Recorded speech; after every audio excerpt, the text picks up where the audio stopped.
Today's guest on the Manlihood Mancast is Rafa Conde. We're going to hear about what it means to have the mindset of a warrior right after this. Are you ready to live life to the full? Are you ready to rise up and live a life of honor? Are you ready to boldly step into a life of courage? This is the Manlihood Mancast, and here's your host, Josh Hatcher.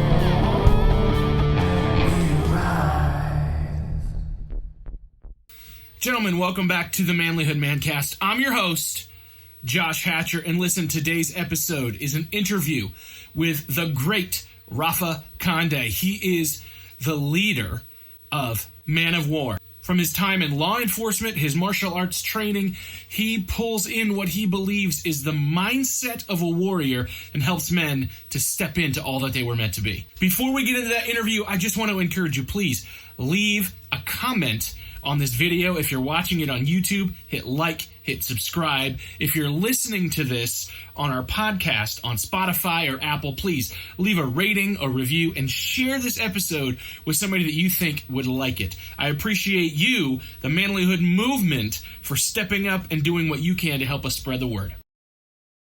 Rafa, brother, it is great to have you on the show. It's been really exciting to see the work that you're doing, and I think that your conversation with our listeners will be some good stuff today. So I'm kind of looking forward to talking with you.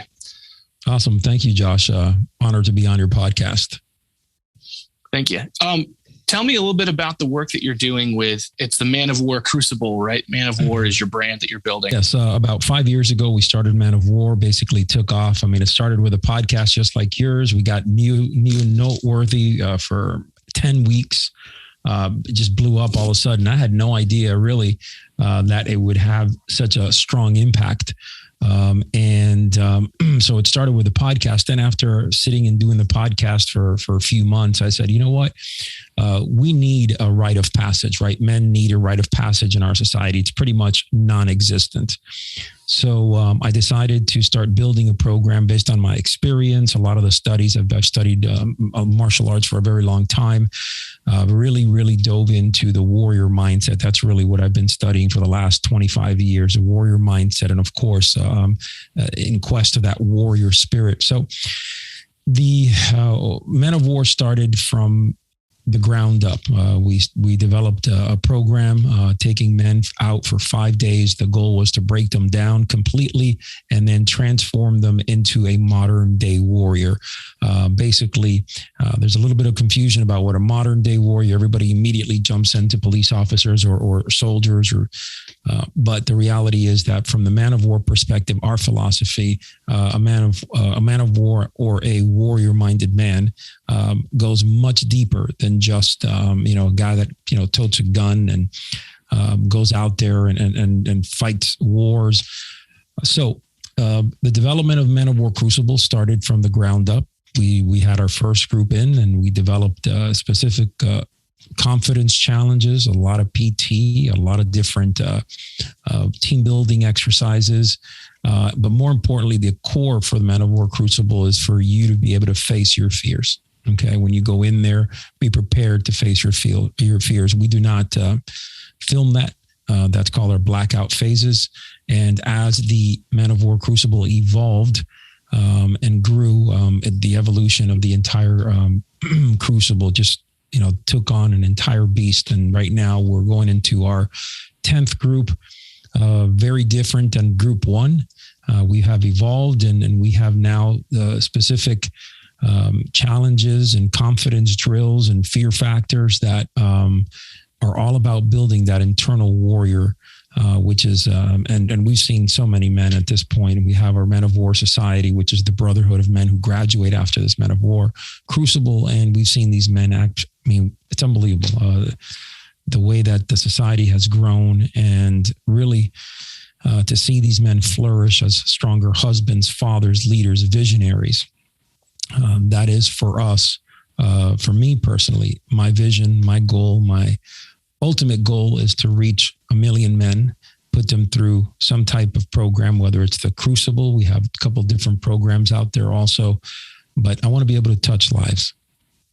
Yeah, definitely. I can see as I'm watching what you're doing, I can see that happen. You can see the looks on some of these guys' faces when they start to realize, okay, here we go. I'm pushing through this. So tell me a little bit about, you talked about that idea of the rite of passage.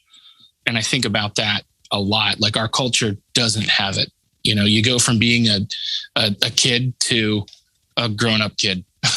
Yeah, without a doubt.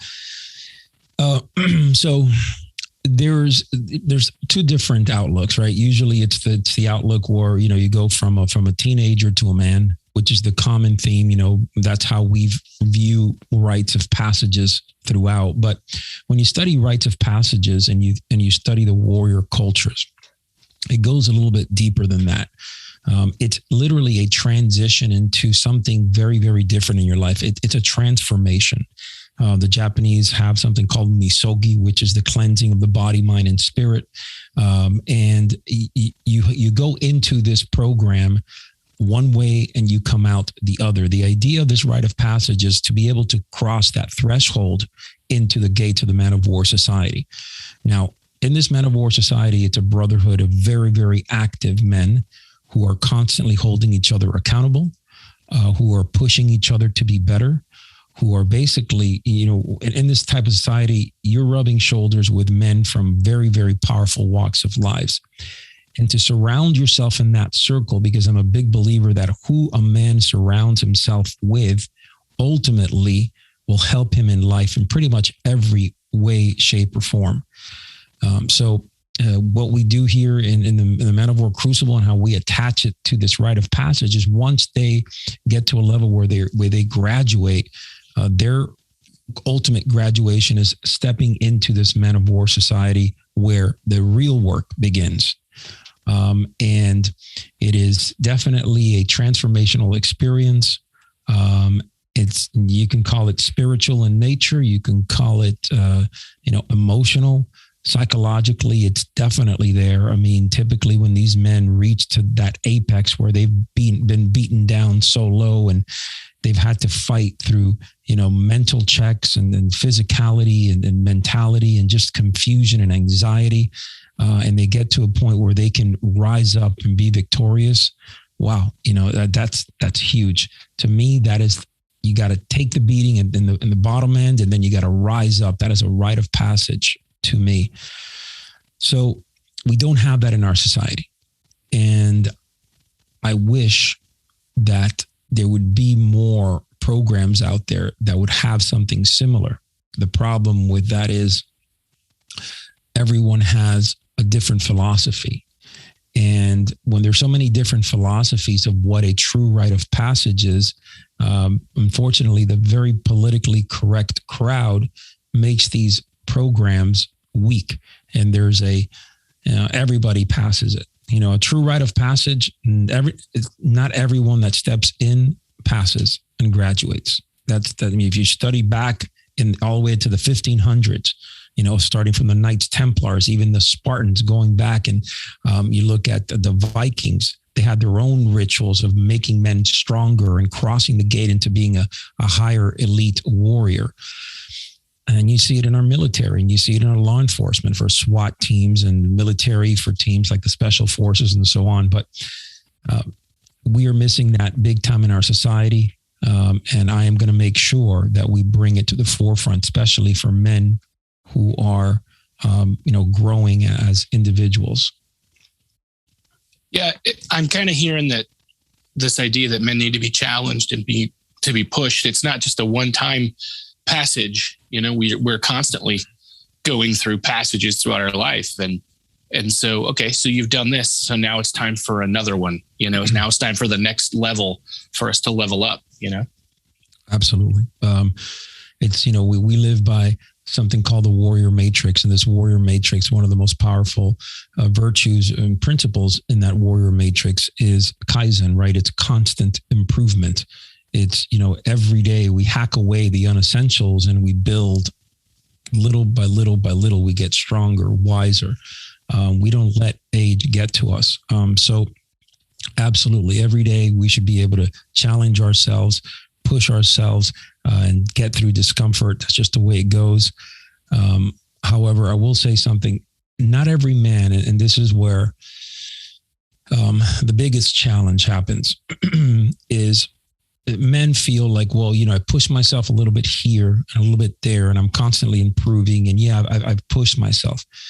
But I can assure you that going through the crucible, there is something very, it's dynamic inside of a person. And once you cross that, you feel like you have a real foundation for the rest of your life. And that's what most men that go through this will immediately say, right? They have a foundation. And we have a lot of guys that are vets. We have a lot of guys that are, law enforcement or firefighters. And they differentiate this program because they feel like there's something underlying there. And we focus a lot on the warrior principles and the warrior cultures and the way that they would adapt and overcome strategies, not strategies, but adversity, and what type of strategies they would implement during the times of need, when the times where they needed to step up and lead. So while, yes, I agree with you, that every man needs to constantly challenge themselves, there's also, you got to push yourself at least one or twice in your life into places, man, that, you go and you fight your demons and you dance with the devil and you go really, really hard into the world where maybe you need to face your fears. If you can do that once or twice in your life, man, I think it'll give you a real, real solid foundation to continue building. Yeah. Tell me about what it means to be a warrior. Obviously, if you're talking about veterans or law enforcement, there's some real warfare stuff there, but I think we're talking more metaphor in life here, right? Right. So if you really break down, okay, when we start looking at warriors, to me, the way that the philosophy of the man of war developed, okay, first and foremost, a warrior lives by an exemplary code. Okay. That code of honor, some may call it an ethos. Okay, that's the reality, right? If you don't have that and you're not living by that, you cannot call yourself a warrior, because every warrior culture, no matter where you look, from the Zulus to the Native Americans, all the way across to the Celtics, Vikings, Templars, Spartans, the samurai, they all lived by a code. Most of the codes were not written, right? But they all knew that this was transmitted from family to family, these codes. And when you look back and you say, well, what is a warrior in our day and age now? Well, yes, so a warrior has to have that protector instinct, has to be a man that will step up in the heat of battle, without a doubt, a man who will stand up for his beliefs, a man who can lead from the front, a man who lives by an exemplary code of conduct, all right, a man that is a transcendent father, husband, leader, visionary. In the end, truly, a man who follows a code and who is not only structured, but disciplined in his approach to life. But in the end, the structure and the discipline give him the freedom to create, to adapt on the fly, to overcome. So we're constantly pivoting in life. And if a warrior can't pivot and cannot get over and under to the side of obstacles, he's going to be basically beat every time. And we need to constantly face life as a battlefield. So when I say a battlefield, I mean a battlefield like the way I view my day is I'm going into battle. I need to be victorious more than I lose. I'm going to take my losses and I'm going to learn from these losses, and my victories, I'm going to stack them to make me more confident. Will I learn from my victories? You bet your ass I'm going to learn from my victories, but I'm also going to learn from my losses and get better at them, so I won't lose again in that field. So it's a constant game of chess. You want to be able to, at night, before you put your head on your pillow, you want to go to bed with a victory. I don't care how your day has been. You got to go with a victory. When you wake up, you have your first victory. Okay, we are warrior-minded men. This is what we do. Okay, we live for the battle. And if you don't have that energy or that fire in your gut, I don't know what to tell you. You're missing life. You're not going to leave a legacy. People are going to look at you and never remember your name. And I don't know if that's what a lot of men want to do, but I'll tell you that the men who are stepping up in this world, in this life, are men who have that fire in their gut. You talked about how some of this comes from your own personal experience. Maybe tell me about your own journey in this. What does that look like for you? Oh boy. So my journey basically started when I was young. I started in the martial arts, 5 years old, started studying judo, and then studied a lot of different martial arts throughout my early 12 to 15. And then I started really focusing. I became an avid reader. When I mean an avid reader, I have not read one day since I was 15 years old. And when I say this, people don't understand. I'm 51 now, and I have not missed one day where I have failed to read at least 6 to 10 pages of a book or more. Okay, every night, and my wife will tell you, no matter where we are, I've been in the hospital on my deathbed with COVID, and I still had books reading. All right, that's just who I am and how I learn and how I absorb and how I literally, for me, reading is one of the most important aspects. Now, the next just as important aspect is integrating what I read into my life. So from a very young man, I was able to implement what I read and integrate it into my life and take action on these ideas and manifest them into, my life. I continued, training martial arts, and I became a avid practitioner of Zen Buddhism. I studied Zen directly from one of the first American Japanese roshis in the world.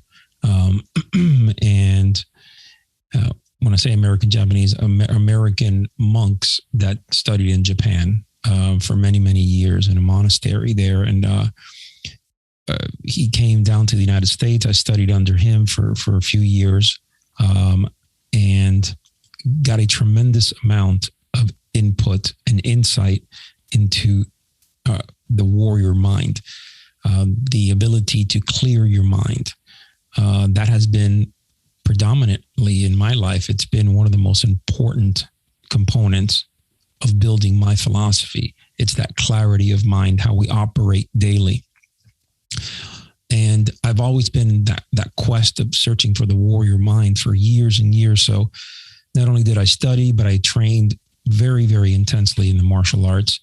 I became a Wall Street broker because I had an opportunity in my life. It was kind of like one of those deals where I was like, this is not really warrior-esque, but the more I got into it, the more I realized that, man, yeah, this was a pretty, there was a lot of aspects that were really, you have to have mental toughness in this market, especially as an active trader, learning how to trade and read charts and analytics and things like that. So I did that for about 12 years until the bell rang and something came over me, and I realized that for me to go out there and serve the community, I needed to do something. It was itching. There was something inside of me that I needed to do. So I turned to my wife and basically said, listen, I don't want to do this anymore.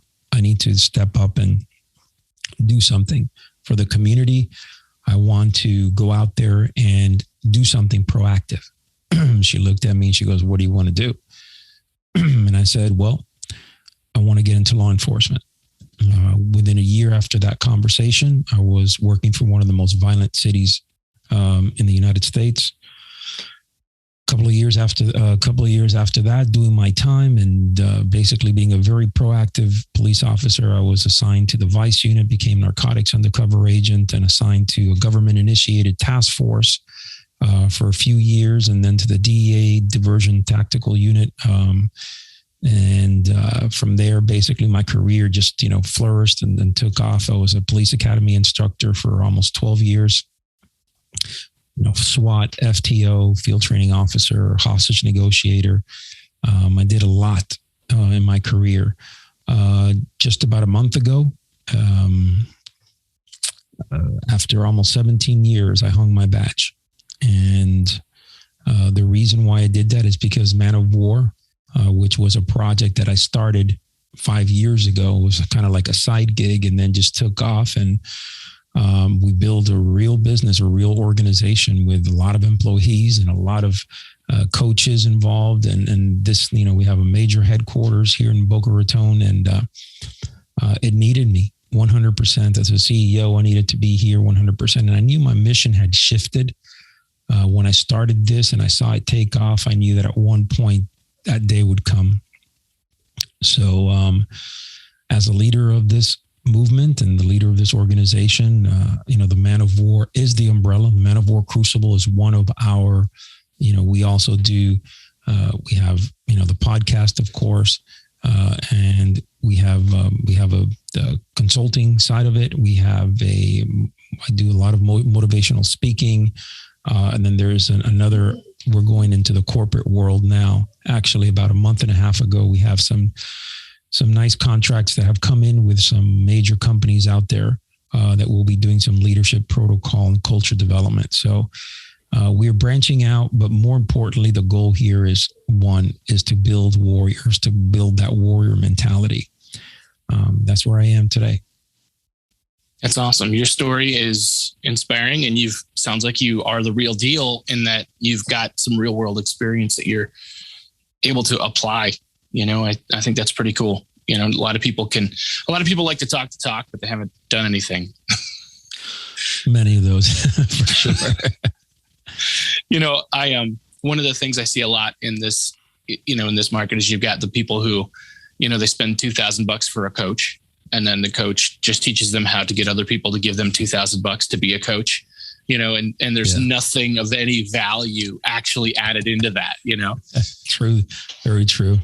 And I can't tell you, because I research and I follow a lot of guys out there. Sure. I'm like, oh, this is really interesting. And then next thing you know, you start getting hit up with the instant messages on Facebook, and they're like, hey, hey guy, how's it going? And then they try to hook you into, basically it's just a Ponzi scheme because there's no product, no value. And, what you're doing actually is looking at a lifetime of experience and then applying it to life. And it sounds like you probably do that with the coaches and the people that you work with. You're like, let's make this worth it. It's awesome. Yeah, without a doubt. And you're right about, people, we live in a society now where it's so easy to make money.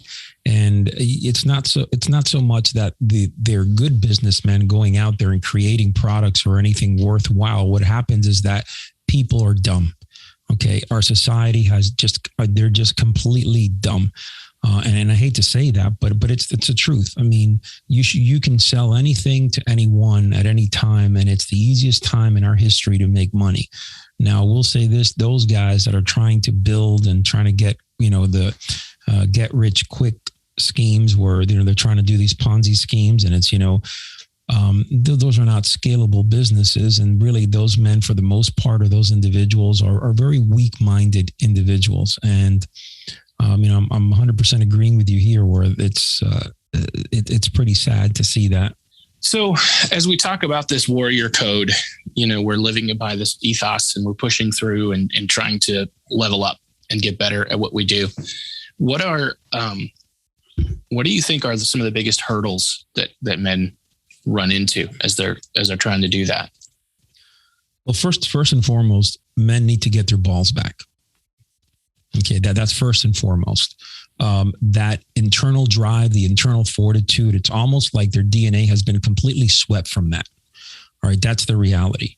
The next thing that is very, very close, and I'll tell you this, and a lot of people don't like to hear this, but I can prove it based on analytics and based on statistics, metrics, 100%. We've interviewed probably, we speak to, over the last 3 years, I want to say we've spoken well over 8,000 to 10,000 men spoken to. Probably interviewed about a little bit over 3,000 men. Okay. And when I tell you that 98% of men are liars, 98% are weak-minded, 98% will tell you something, they're dishonorable. it is 100% on point. And people will say, well, that's only 10,000 men. Well, let me tell you this. There are scientific research done with less amounts of people, okay, to come up with some bullshit conclusion. I don't know if I can cuss. I apologize, but you're fine. The conclusion on, we took a random test of 500 men and this is what we found. Well, I'm talking about close to 10,000 men. And it's sad to see that men are just weak like this. They're dishonorable. They're procrastinators, indecisive. They walk around like zombies, zero purpose. And then these type of men, unfortunately, what happens is they become haters. They become your typical troll on the internet, constantly hating, constantly negative. They don't like to see other people succeed. It's sad. But the way I look at it, unfortunately, is, listen, we exist because of this, and we're going to be around for a long, long time because we don't see men in any way, shape, or form getting stronger without some type of help and some type of assistance. And, we just hope that what we put out there is something that really helps, that really can transform. We've saved marriages. We have saved men from the darkness. And we have saved men from, help men become better fathers. We've helped them build businesses, little empires. And it's all so simple. It's all following a code, following a way of life, and honor being in the forefront, right? If you're going to say something, you're going to do it. It's that disciplined approach. If you're going to shake a man's hand, right, you're going to shake it strong and you're going to look at him in the eyes, right? If you're going to, and this is why today I came on a couple of minutes late on your podcast because if I was in somebody else, I was confused. That's not an excuse for me. That I don't like that. I don't like to, show up even 7-8 minutes late. That is not an excuse for me. If you're not at least 10 or 15 minutes early, you're late in my book, but that's a discipline that I live by. Some people say, well, that kind of discipline, you can't sustain that kind of discipline. Yeah, you sure can. You can absolutely. It's just how bad you want to live it that way, and how strong you are internally. People don't realize that by having that type of discipline, they can really free themselves up in so many ways. Yeah, I think that to have that code that we live by, I've got certain things that I just won't do. Certain things that I always do. And I've got a lot of things that I want to do that I haven't done very well. I think everybody's got that. So I've got some things I'm still working on, but, there's definitely that code and that purpose. I think a lot of men never take the time to think about their purpose. Like, why are you here? Why do you exist? You're 100%. I mean, that's, if you ask most men, why are you here, or why do you exist, or what's your purpose? What's your fire? Where is your fire? They don't have an answer. A lot of them will just say, well, I'm here because I'm a mechanic or an electrician or a doctor, or I want to help people. The very common answer is, hey, I want to help people. But that's just a blanket answer. You want to help people, but you're not doing anything. And I'll touch another thing that is very important to know. And people mistake being a warrior-minded man. For us, it's a man of war, right? We get to the highest of levels as a warrior king, right? It's somebody that is dominating all facets of his life.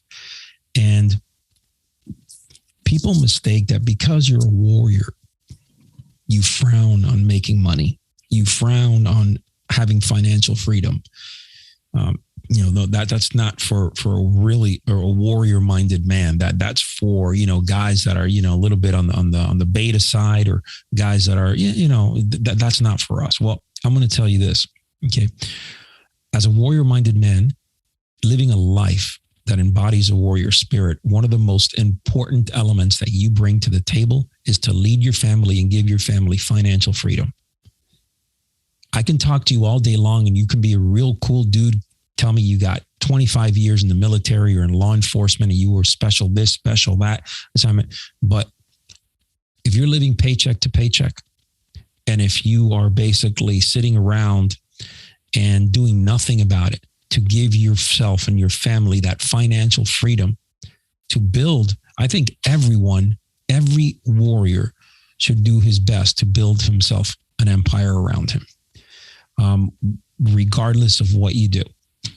And people don't like to hear that. They're like, well, what about, workers that work 9 to 5 or whatever? Listen, I'm all about the old guy that will tell you the story. He's 83 years old and said to me, listen, Rafa, for 54 years, I walked to the same pizza shop. I opened it. I served, 200 customers, and I went back home to my wife. I respect that greatly. 100%. Okay. Is that the way that I want to live? No.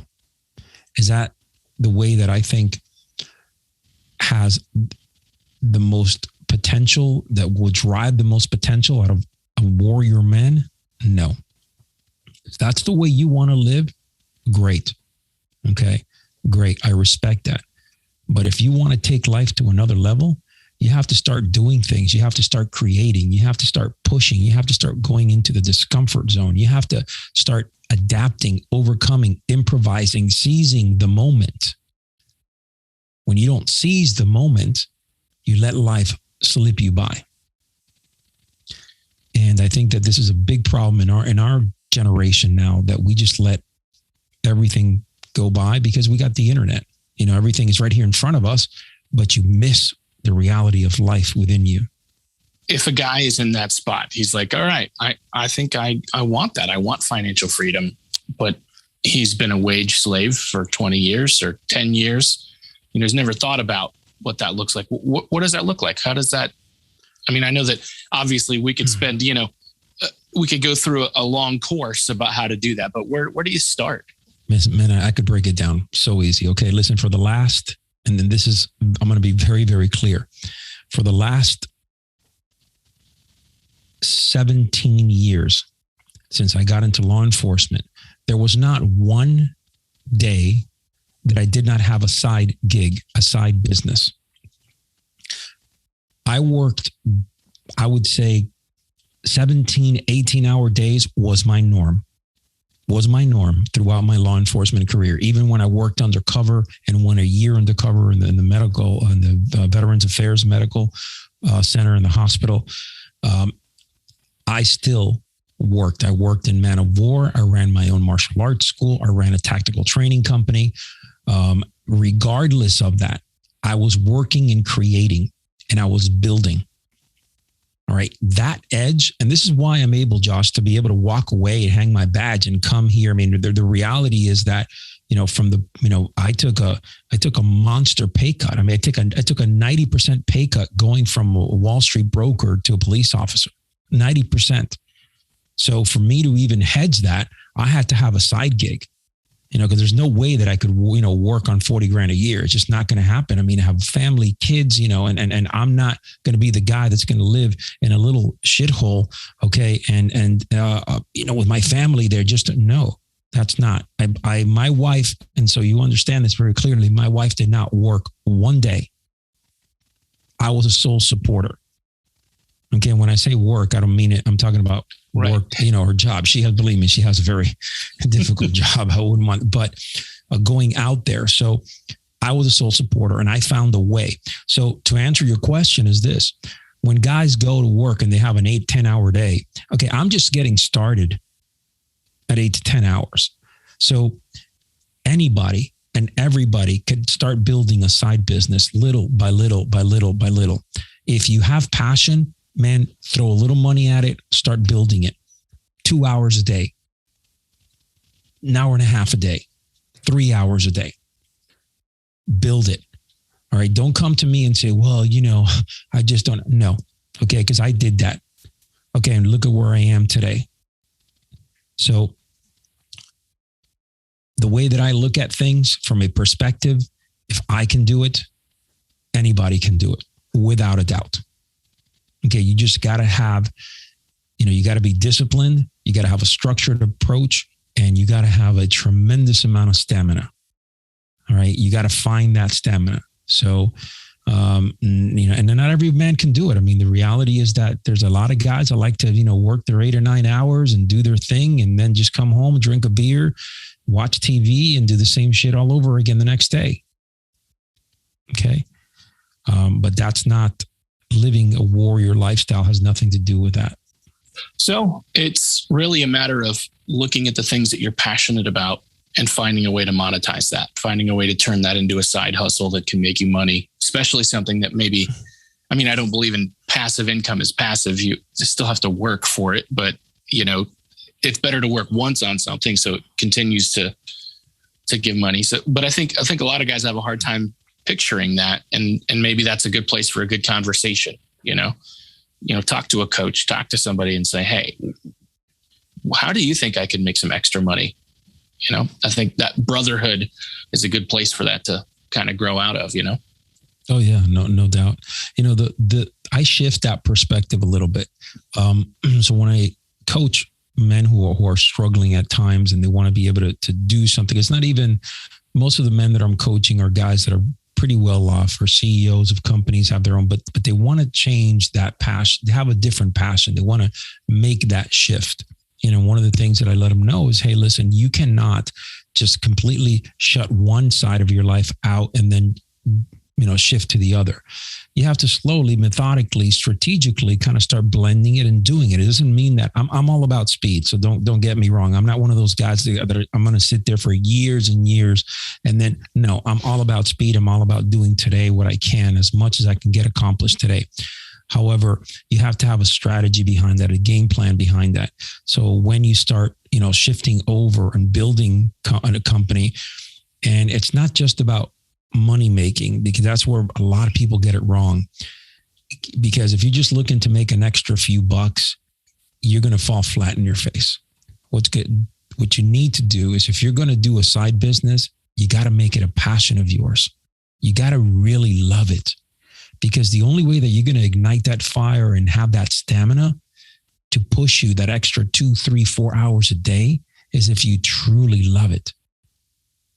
So if it's just something about making money, I know a lot of guys do like Amazon, and they do, little, how do you say it? Like you go and you from China, and they do they buy from China, and that's quick money. But is that your passion? Is that truly something that you can scale and build, and you feel like every month or every few months you're building? That's hard to say, but for the most part, I would say you want to be able to stick to something that's right here in your heart. Yeah, well, and I think the same thing is true even with your family. You're working and you're doing something out there, but your family also needs you to invest in them. Your wife, your kids, they need that. You have to find a good balance so that, if I'm going to dig into my side hustle and build that, I also have to make sure I don't neglect the most important responsibilities I've got in my life. Without a doubt. And this is, I'm finishing my book here now. I'm about 85% complete. It's going to the editor at the end of this month. And it's a long journey. It's taken me almost 2.5 years to write this book. More than anything, just ebbs and flows, trying to find where I needed this to go. I finally, about 6 months ago, I was okay, boom, I found the rhythm and I found where I needed it to go. And as I dive into that aspect here, it's men, when it comes to family, it is the most important, especially, obviously if you're married and you have kids, and then it becomes the most important facet of your life. Now, it's a double-edged sword. You have to be able to give your family the time that they deserve. You have to be there for them. You have to lead them. You can't just disappear because you love something and it's your passion, and all of a sudden you're gone, and you're not there and you're not present. Well, I will say this: somehow, some way, working 17, 18 hours a day and missing holidays and birthdays through my tour of duties for many, many, many years, I still found a way to be present often, more often than not. Still found a way to lead my family. If you ask my family now if, they felt deserted by me, they will tell you, no, we felt that somehow you were always there. You would make that extra effort to be there for us and to lead and to feel like we had you. With that said, there is a different angle. A lot of men hinge their identity on their family. They hinge, a lot of guys say, what's your purpose in life? And immediately, well, my family, I live for my family. No. You got to go deeper than that. Nobody's saying you don't love your family, and your family is a priority, the most important thing in your life, because they're your heartbeat. I understand that. But what is your purpose? How do you identify yourself? I mean, are you a man that is strong? Are you a man that is weak? Where are your weaknesses, your strengths? Are you doing anything to get, to work on your weaknesses? Are you improving? Is there any type of personal development in your life? What do you want to do? When you wake up in the morning, do you have that fire in your gut when your feet hit the ground that you're like, man, I'm 100%, I'm ready to go? Nah, man, that doesn't really exist. Bullshit. Guess what? I feel that every morning. I'm up at 4:30 and I have this fire in my gut. Sometimes I'm up earlier, 3:45, because I know I want to get here. I want to get to HQ. I'm looking to do things. I want to be able to reach people, coaching calls overseas that sometimes I got to get up early, and I love it. I love it. I'm never, ever dragging ass because it's my passion. So you need to find something, and this is for men out there that are searching. You need to find something that's going to do that for you. See, when police work, and I love police work, and I bleed blue, but the reality is, it started to fade away a few years ago when I knew that I was making the transition here. I knew where my heart was, and I knew where my mission and my vision was, and I knew that I needed to follow this. So it was a deep time in my life when I had to make the pivot. And do I miss police work? Yeah. I mean, of course I do. I miss it. But this was the best decision in my life. It has freed me up in so many ways. And I'm just like, right now, like, wow, this is what life feels like without having that there. It's almost like you have a monkey off your back. It's an amazing feeling, really. I like to ask all my guests a couple of questions towards the end of the show. And I think the first one's definitely a very personal question. And it always gets a little bit of a different response from different guys. But let's just assume for a minute that young Rafa, 5, 6, 7 years old, walks in the door. And, he doesn't know necessarily that you're old Rafa. Don't worry about the physics and the time-space continuum, but he walks in the door and you've got an opportunity to speak into his life, knowing what you know now. What do you want to tell him? First thing, do not burn your bridges. All right. That's immediately. As a young guy, I was pretty apathetic at times. I could care less about others' feelings. I was just one of those guys that I was so self-absorbed in the martial arts and the training. It was all about me. I felt like I burned a lot of bridges in my earlier days. And in reality, that's not the way that a warrior-minded man should operate. So that would be the first thing.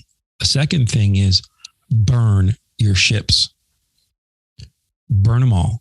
Okay, back yourself up into a corner. Stop giving yourself constant getaways, escape routes. If I would have learned that as a young man, I would have been able to accomplish much more than I did. A lot of times, as a young man, you have too many options, B, C, D, and E, right? You'll be able to, it's not that important. And I'm a big believer that you burn your ships, you back yourself up against a wall, and that's how you're going to perform your best. Those are the two things that I would tell myself without a doubt. Awesome. And then my next question is this. What is the best advice that you've got for the men that are listening today? All right. First and foremost, and this is going to be a little bit, may trigger some people. Okay. You got to find yourself. You got to find who you are. If you are weak in mind, you need to start strengthening your mind. If you're weak in spirit and that internal fortitude and that drive and that grit, and you don't have it in your life, you need to go search for it and find it and build it. But more importantly, you need to find that lion heart, right? That heart of a lion inside. Because men who walk around with just a little bit of a heartbeat, right? That low-rated heartbeat, they're the same guys that give you that clammy handshake, that soft, clammy handshake. I'm going to tell you this. You need to, number one, carry yourself as a confident man. You need to not only walk the walk, but be able to articulate your words, be able to communicate yourself with confidence. If you're able to do what I just said here and integrate it into your life, you will be a changed person. It takes just changing that mindset, perception of who you are. Simple things as talking, walking, even the way you dress. You know, I talk a lot about this. The way a man dresses and he carries himself speaks volumes of himself. So little things that you can take and start shifting and shaping your life, man, will make tremendous impact overall. Finally, if you get up, if you fall down 100 times, you know what? Get up 101 times. Okay, that's all I can say. There's no such thing as quit. You should always look at the devil in the eyes, take him down, and beat his ass. That's the mindset that you should always have. Awesome. I appreciate it. So if we've got guys that are listening today that want to know more about what you're doing and, you know, kind of tap into what you're doing with Man of War, what's the best way for them to get plugged in? IG and Instagram, Man of War with 2 R's. I've been trying to get that one with R, but it's a ghost. I've been having that now for about 4 years. So Man of War with 2 R's. You can go to YouTube. It's look for Man of War, youtube.com/Man of War. And basically follow me on any other social media. I mean, Man of War podcast is, you can find that anywhere, Spotify, iHeartRadio, Apple, whatever, that podcast that comes out every week. But pretty much on all the social media sites. Awesome. I appreciate it very much. And I'm looking forward to your book coming out. When that's all through, make sure you let us know. I'd love to pick up a copy of it myself. So awesome, man. Thank you so much for having me on, and continue doing God's work, man. I think you're on the right track here and you're building something very powerful. Thank you. I appreciate it. Same to you. Thanks, man. All right, man. Shout out to Rafa for an amazing interview. I appreciate you. I appreciate your insights, my friend. Please go check out Rafa's page and see if there's something there that you can learn to help you level up as a man. Also, if you want to level up as a man, we want to help you. Go to the Manlihood Man Cave on Facebook and join the group. Share your thoughts. Let's discuss. Let's grow together as men. Anyway, gentlemen, I love you. I care about you. And I'll see you next time.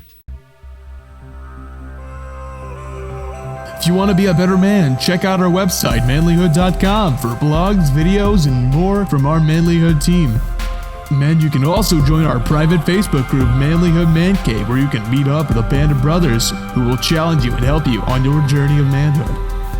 This episode is produced by Hatcher Media for manlihood.com. Be sure to subscribe and leave us a review on iTunes, YouTube, or wherever you're listening to the show. Tune in again for more of the Manlihood Mancast.